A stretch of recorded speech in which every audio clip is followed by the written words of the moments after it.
Oke, tujuannya 3. Kenapa Blavatsky menginisiasi lahirnya Theosophical Society? Itu ada di hampir semua naskah teosofi.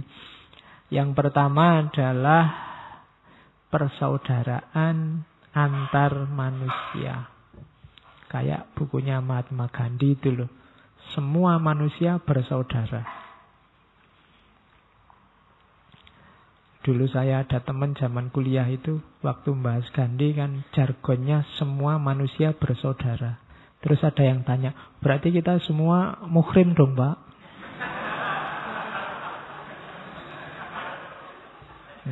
Ayo berarti muhrim. Oh, pantas di Indonesia jumlahnya banyak.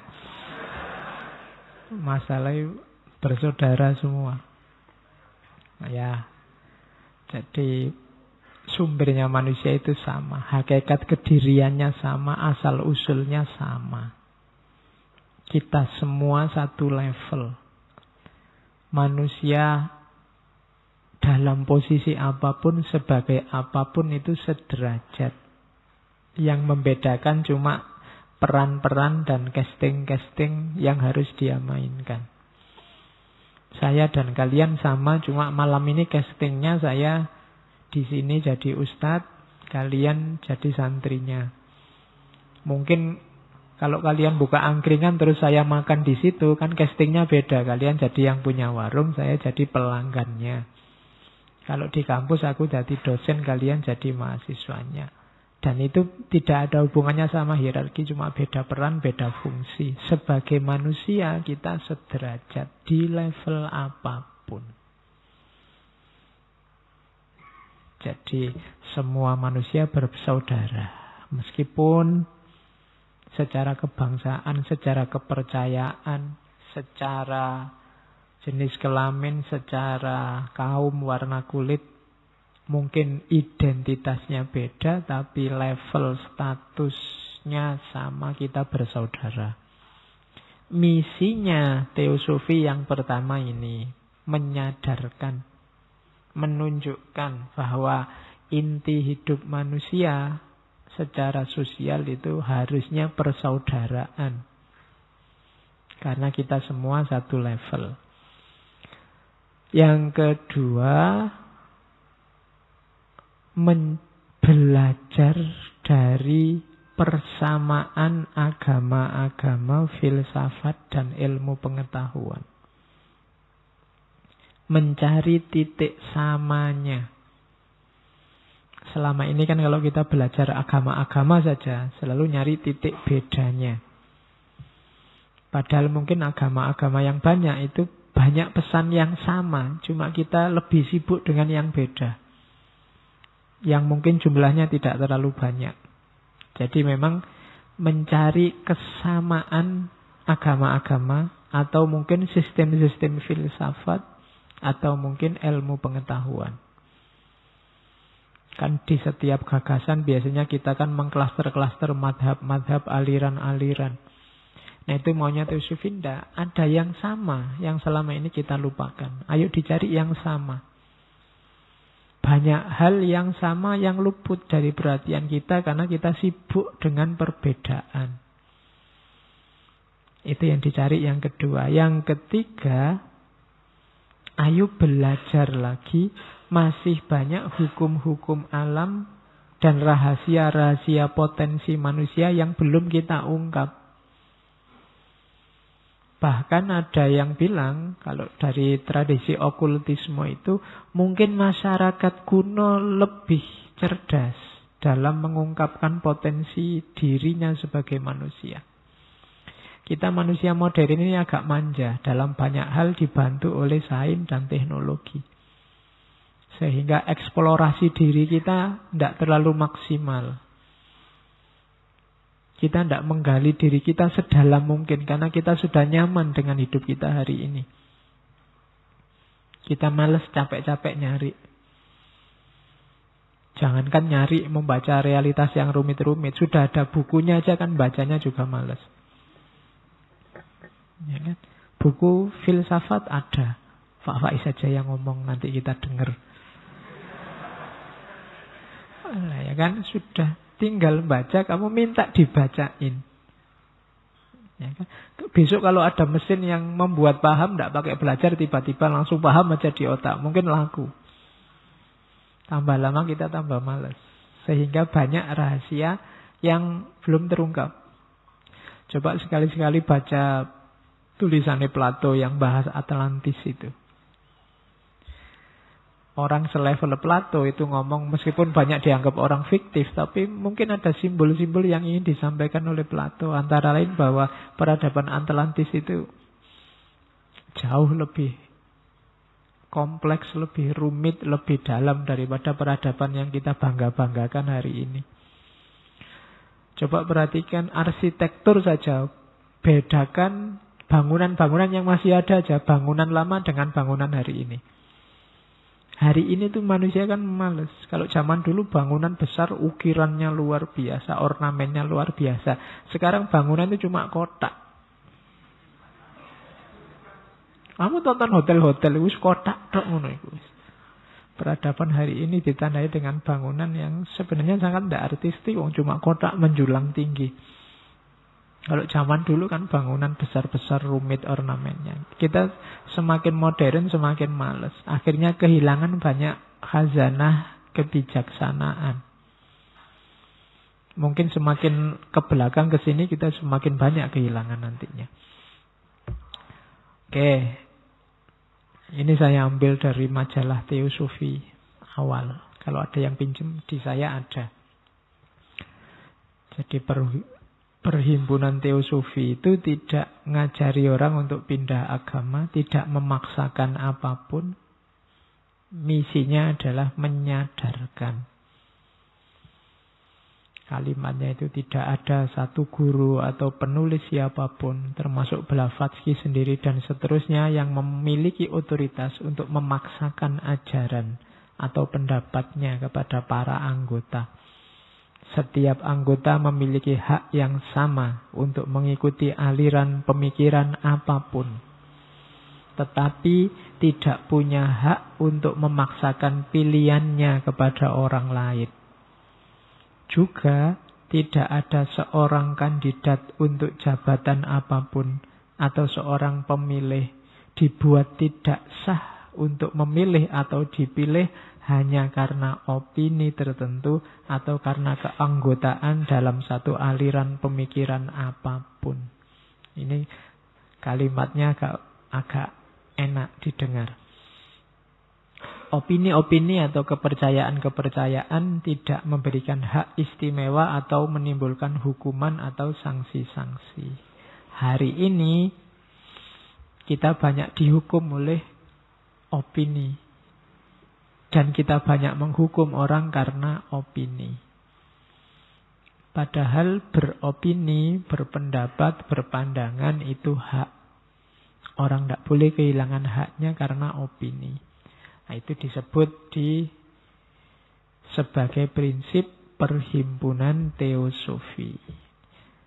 Ini saya ambil dari Theosophical Society in America. Mungkin nama-nama itu akrab dengan kalian.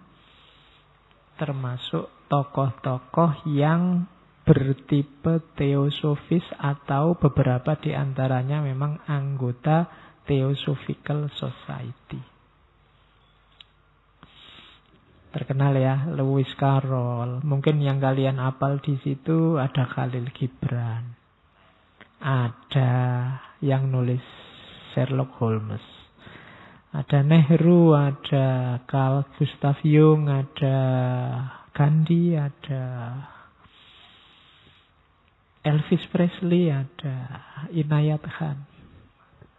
Jangan salah, namanya disebut situ tidak otomatis beliau anggota resmi yang terdaftar di Theosophical Society.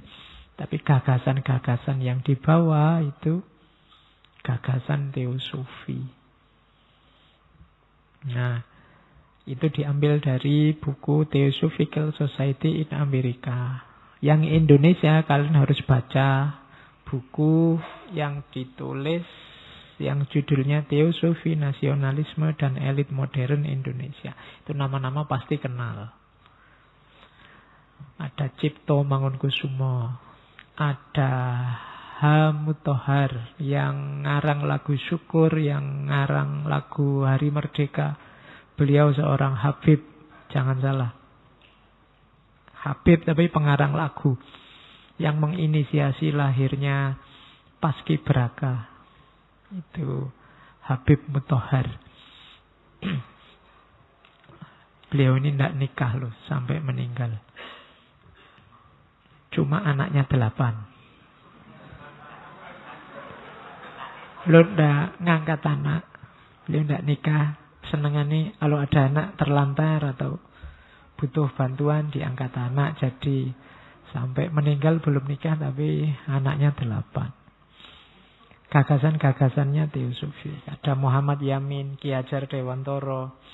Kalau aliran ya ada beberapa itu. Haji Agus Salim dan kawan-kawan. Kalian pasti kenal semua yang di situ. Cokro Aminoto, Kartini dan lain-lain. Oke, kalau ingin tahu detailnya sejauh mana keterlibatan mereka dalam aliran teosofi, baca bukunya. Neng ya ndak usah kaget, ndak usah sambil marah-marah, ndak usah sambil. Itu menunjukkan jangan-jangan para pendahulu kita dulu lebih terbuka daripada kita sekarang. Kita sekarang mungkin lebih kagetan, lebih tertutup. Sehingga susah sekali kita bangkit untuk maju karena kita sudah tertutup. Orang yang tertutup itu kan berkembangnya susah. Titikmu selalu di sini terus. Kapan naik itu susah karena kita tertutup sudah. Untuk berkembang kan kita butuh bahan. Oke, yuk sekarang kita mulai ke konsep-konsep kuncinya teosofi. Gagasan-gagasan utamanya diawali dari asal-usul, origins. Tidak usah khawatir, orang teosofi ya yakin, percaya bahwa kalau bahasa kita ada zat pencipta, sumber segala sesuatu, sebab yang tidak disebabkan oleh apapun. Itulah sumbernya alam semesta.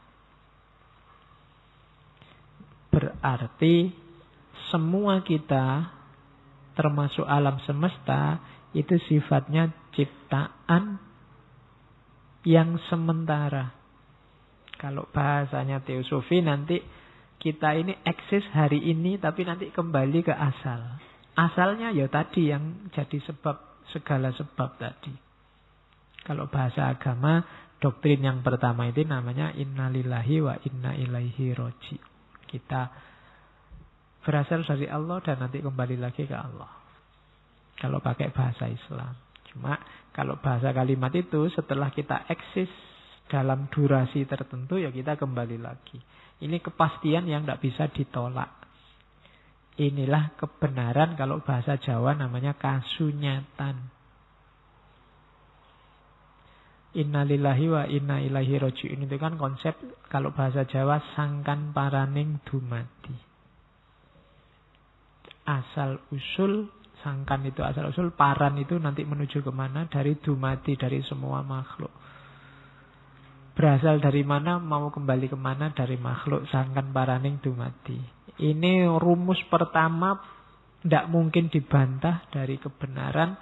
Maka jadikan prinsip utama bahwa kita itu dari Allah dan akan kembali ke Allah. Maka persiapkan dirimu semaksimal mungkin untuk kembali yang indah. Kalau bahasanya Quran kan ya ayatuhan nafsul mutmainnah. Itu pasti. Masa depanmu bisa jadi tidak jelas, tidak pasti. Tapi bahwa kamu nanti kembali ke Allah itu pasti.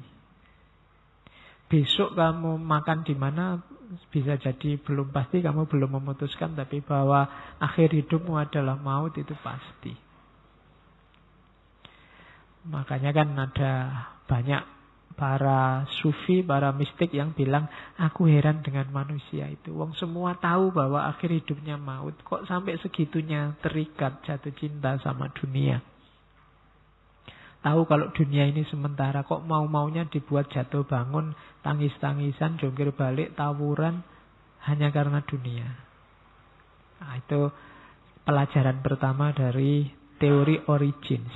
Maka teorinya Darwin itu bagi kelompok teosofis, bagi Blavatsky tidak laku. Survival of the fittest itu menunjukkan bahwa alam ini berkembang secara kebetulan. Iya, hidup ini evolutif, tapi bukan evolutif kebetulan begitu.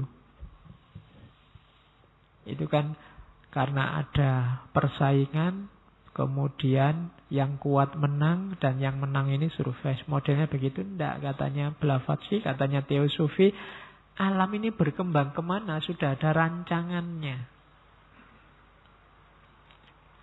Ya kan ada jargon yang sangat terkenal, Allah tidak sedang main dadu. Tuhan tidak sedang main dadu. Sudah diatur sampai hal paling detail. Jadi evolusi ya, tapi tidak survival of the fittest. Itu sudah dirancang oleh Allah, siapa yang musnah, siapa yang datang kemudian. Jadi ada desainnya. Alam ini didesain, bumi ini didesain sedemikian rupa sehingga era ini kita bisa hidup di muka bumi. Kita pindah sedikit aja ke Mars, kita nyoba-nyoba pindah planet sampai hari ini kan masih pusing. Nggak bisa-bisa. Kenapa? Ya memang mungkin desainnya nggak diarahkan ke sana. Tapi kalau memang diarahkan lama-lama ya kita bisa. Dari sekian juta galaksi kita ada di Bima Sakti. Dari Bima Sakti kita masuk grupnya Matahari. Kemudian dari gengnya Matahari dengan sekian planet itu kita ada di bumi yang jadi ya kecil.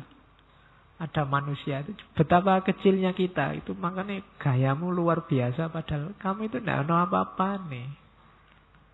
Kita ini kecil. Cuma memang ditata oleh zat yang maha segalanya, desainnya sehingga makhluk yang namanya manusia itu sekarang bisa hidup. Itu pasti bukan kebetulan. Makanya kan Allah bilang, afahasitum annama khalaqnakum abasa. Apa aku ciptakan engkau itu secara iseng? Enggak. Allah enggak iseng menciptakan kamu. Jadi kenapa kok malam ini kamu ngaji? Kenapa kamu kuliah di Jogja? Kenapa kamu kos-kosannya kok di situ dapat teman menyebalkan luar biasa? Itu ada grand desainnya.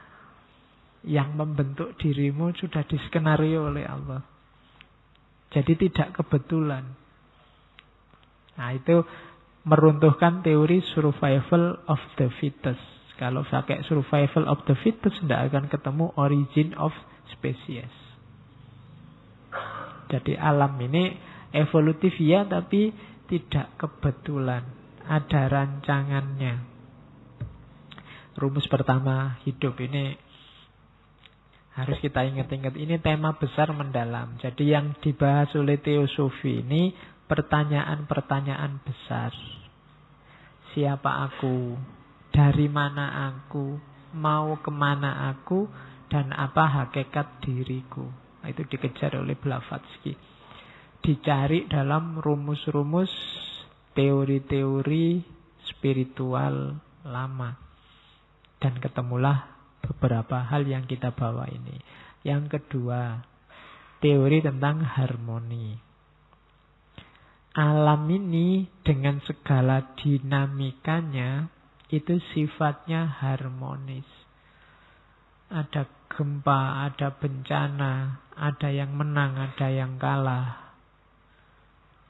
Ada yang merasa berat, ada yang merasa ringan. Semuanya ini, ya kalau dibaca parsial-parsial kecil-kecil, kelihatannya mungkin rasanya kayak Tuhan tidak adil. Tapi bacalah secara utuh, itu ada harmonious world. Ada harmoni secara utuh keseluruhan. Jadi alam semesta ini kayak organisme yang sifatnya harmonis. Dia hidup sadar dan ilahi. Ilahi itu maksudnya apa? Karakternya ketuhanan. Karena dia bikinan Tuhan, ciptaan Tuhan. Jadi mengalami apapun ada sesuatu apapun di alam semesta itu, dia bagian dari satu rancangan besar, satu mesin besar. Masing-masing ada perannya. Dan sistem ini berjalan dengan satu hukum namanya hukum alam. Kalau bahasa agama namanya sunnatullah. Yang sifatnya sangat cerdas karena dia lahir dari yang maha cerdas. Kekuatan intelijensi puncak. Jadi bayangkan alam semesta itu misalnya kayak laptop ini. Ada yang berperan sebagai keyboardnya, ada yang berperan sebagai mouse-nya, ada yang sebagai LCD-nya, ada yang sebagai kabelnya, ada yang sebagai... Dan ini harmonis. Kalau ada satu rewel aja, fungsinya tidak akan sempurna. Jadi ada yang bagian ditekan-tekan, ada yang bagian dilus-lus, ada yang... Dan hidup kita begitu. Dalam rangka apa? Harmoni. Ada hukum alam. Ada hukum alam namanya keadilan. Maka ada yang orang hidupnya susah, ada yang orang hidupnya kelebihan. Ini ada hukum alam yang harus berjalan. Yang kelebihan ngasih ke yang susah. Kalau ini tidak jalan, harmoninya kacau. Hidupnya jadi ruwet. Dari mana ngerti itu? Hukum bahwa yang lebih ngasih yang kurang itu namanya sunnatullah. Jadi pahami peranmu, mainkan sesuai sunnatullah. Mahasiswa, ada sunnatullah, kamu belajar karena kamu posisinya elit intelektual. Kalau kamu tidak belajar, ya jangan heran kalau masa depan kita tidak berkembang. Sunnatullahnya jelas begitu sudah. Rumusnya itu. Kalau kamu mengingkari sunnatullah yang harus kamu jalani, ya nanti ada efeknya. Efeknya apa? Harmoninya kacau. Sampai level paling kecil dirimu sendiri, tubuhmu ini. Kenapa sekarang banyak orang sakit macam-macam? Ada sunnatullah yang tidak dia patuhi.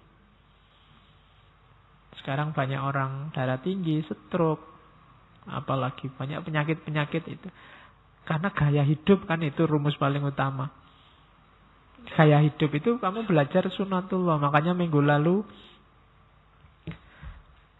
kita ngomong Diogenes, kita ngomong Nasruddin, itu kan orang menunjukkan bahwa hidup ini ada rumusnya, ada sunnatullahnya. Pedomani itu biar harmoni. Mulai di level dirimu, hubunganmu sama sesama dan alam semesta. Jadi rumus kedua ini. Kalau rumus pertama hidup kita itu innalillahi wa inna ilaihi roji'un. Rumus yang kedua, hidup ini ada harmoni, ada sunnatullah. Jangan dikacaukan. Kalau dikacaukan kita akan susah sendiri. Peradaban-peradaban yang hancur, yang rusak, itu karena mengacaukan sunnatullah. Rumus kedua ini rumus-rumus utama dalam hidup. Rumus yang ketiga, manusia itu dia mikrokosmos sekaligus makrokosmos. Jadi kita ini bagian dari alam. Tapi kita juga memuat alam semesta. Jadi kita ini alam semesta, berarti alam semesta ada dalam diri kita, tapi kita juga bagian dari alam semesta.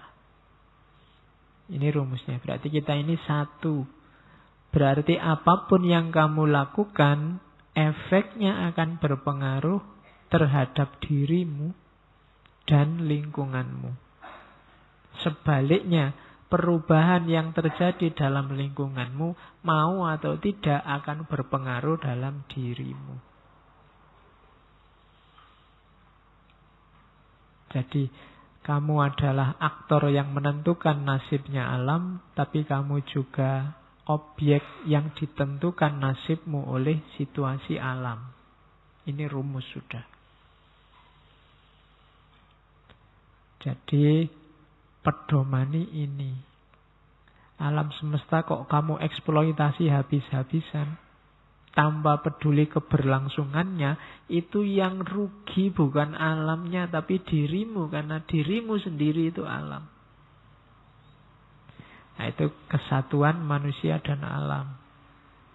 Jadi ini rumus yang ketiga. Ini rumus-rumus kunci dalam hidupmu.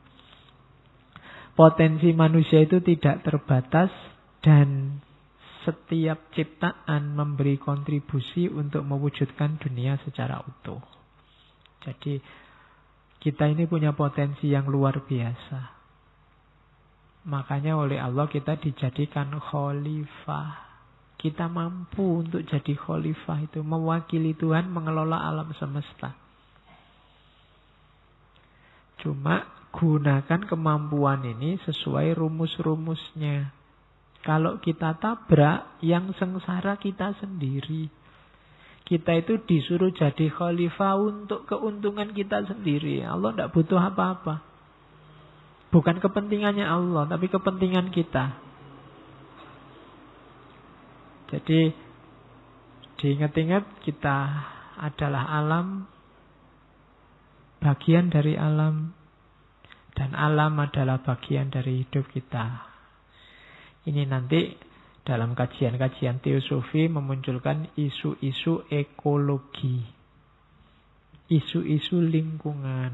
Jangan kejam-kejam sama lingkungan.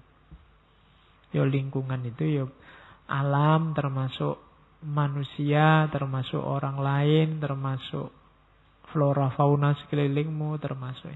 Kalau kamu tidak bersih, misalnya lingkungan kos-kosanmu saja, kalau kamu tidak bersih, itu yang rugi kan bukan kamarnya, tapi yang rugi kan kamu.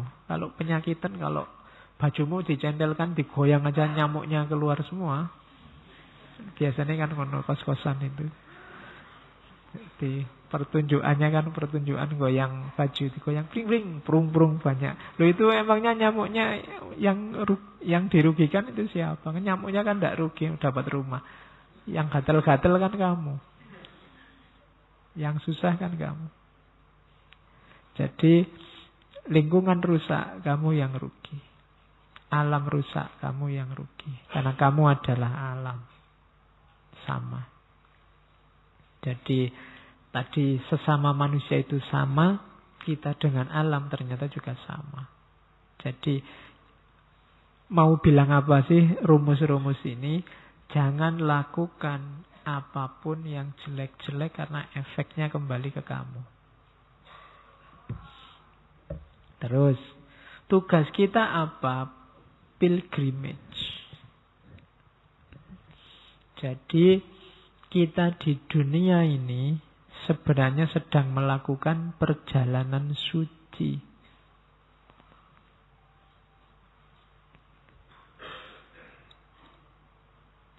Perjalanan suci itu analoginya kayak orang haji. Haji itu kan pilgrimage. Jangan salah. Haji sebagai muslim ke Mekah, tapi hajimu sebagai manusia ke dunia ini. Apa yang terjadi di dunia ini? Di dunia ini kamu mengalami hidup dunia dan belajar. Apa yang harusnya dipelajari? Puncaknya belajar adalah kenal hakikat dirimu, apa yang harus kamu lakukan, jangan kamu lakukan, kemudian lakukan perjalanan kembali. Kamu sudah sukses nyampe dunia hari ini, sekarang belajarlah cara untuk kembali. Caranya gimana? Pelajari dirimu, pelajari lingkungan sekelilingmu. Tugasmu itu. Mengalami dan belajar. Alami apapun dan baca pengalaman itu. Itu mengalami dan belajar. Setelah belajar, kamu dapat pengalaman yang baru. Ilmumu kamu jalankan. Jadi rumusnya orang hidup itu. Kenapa kok Islam sangat kenceng mewajibkan orang belajar? Saya bolak-balik ngomong kewajiban cari ilmu, kewajiban cari ilmu. Karena kunci kita bisa kembali itu dari ilmu. Belajar, belajar, belajar sampai ketemu rumusnya bahwa ini loh perjalanan yang harus saya tempuh.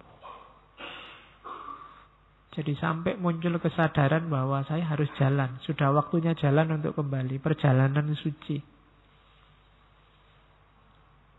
Karena yang tidak tuntas, tidak bisa nafasnya mutmainah, tidak bisa kembali. Yang bisa kembali ayat Tuhan nafsul mutmainah yang irji'i. Maka tugas kita di dunia ini belajar dan menjalani atau mengalami. Belajar dan mengalami terus. Semakin tinggi kualitas ilmunya, semakin tinggi kualitas perjalanannya dan pengalamannya. Dan ini muter. Ini kuncinya ilaihi roji'un. Kita yakin benar bahwa hidup itu ilaihi roji'un, tapi kita tidak belajar cara kembali. Kayak kalian kalau kalian piknik, berangkat, sudah nyampe sih, cuma tidak ngerti jalan pulangnya gimana. Itu gawat.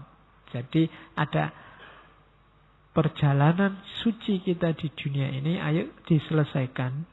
Ayo kita cari gimana caranya kembali. Kalau perjalanan kan berarti ini cuma mampir, bukan rumah kita. Kayak haji ke Mekah kan akhirnya pulang. Kecuali yang niatnya menetap di sana, mau jadi TKI. Ya.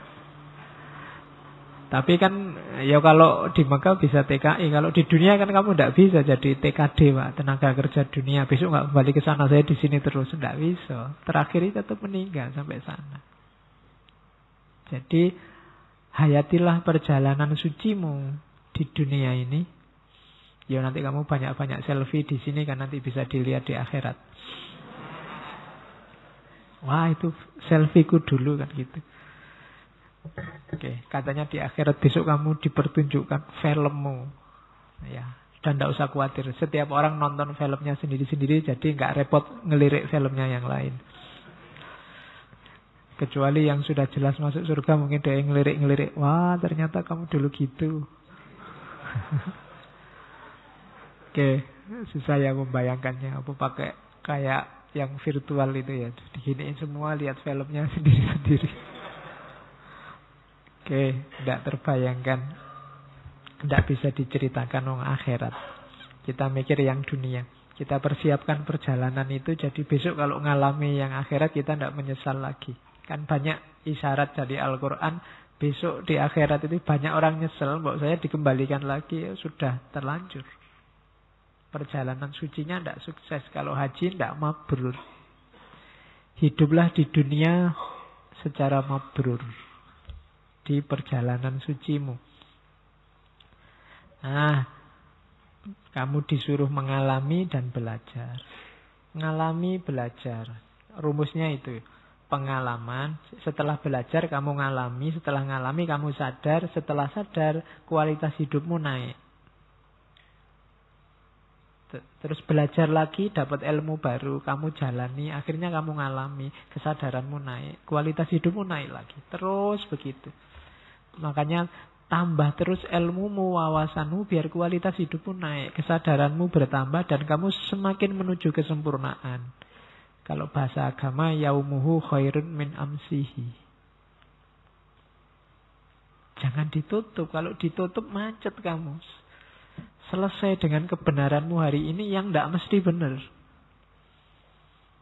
Wong itu kan kebenaran versi kita hari ini. Sejauh yang bisa kita jangkau, yang bisa kita pahami dengan ilmu kita sekarang. Buka terus dirimu, kasih wawasan-wawasan baru. Sehingga hidupmu tambah berkualitas, kesadaranmu tambah pelan-pelan menuju kesempurnaan. Kamu lampaui 3 dunia, dunia fisik, dunia mental, dunia spiritual. Jadi jasmaniah, kemudian masuk ke ranah mental, kemudian masuk ke ranah ilahiyah yang spiritual. Oke, jangan khawatir katanya Blavatsky. Seringkali dalam hidup ini kesadaran spiritual kita hilang. Oleh kesibukan-kesibukan dunia, kebutuhan-kebutuhan dunia yang sementara. Tapi jangan khawatir, kesadaran itu tidak kemana-mana. Setiap kali kamu panggil dia, kamu butuh dia, dia pasti datang. Cuma sekarang kamu cuekin. 90% hidup kita kamu sibuk dengan dunia. Jadi katanya Blavatsky lewat teosofinya, ayo kita sadari bahwa diri kita ini punya kedalaman. Ayo dijangkau kedalaman itu. Hidupnya jangan cuma level materi, jangan cuma level rohani yang belum ke dalam, level mental, tapi level spiritual.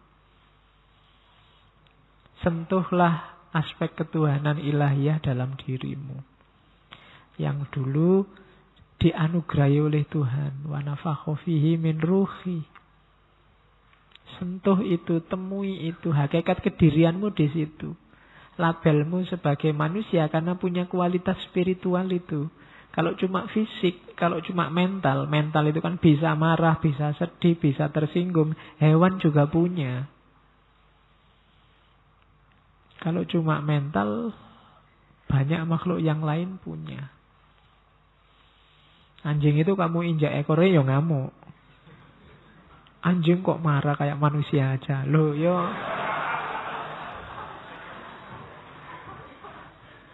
Ya emangnya cuma manusia yang bisa marah. Hanya manusia tapi yang punya spiritualitas. Itulah hakikat terdalamnya. Sentuh itu. Gali itu. Ya kadang-kadang kita sangat sibuk oleh dunia sehingga tidak nyampe ke sana. Tapi katanya Blavatsky tidak usah khawatir. Dia selalu siap apapun kamu tempuh. Cuma masalahnya kalau kamu tidak segera menyentuh, kamu berani menjamin durasi waktumu berapa.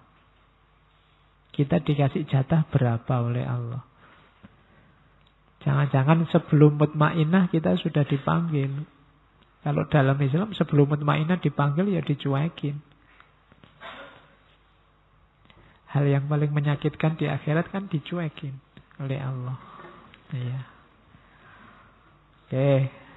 Jadi konsep pilgrimage, perjalanan suci.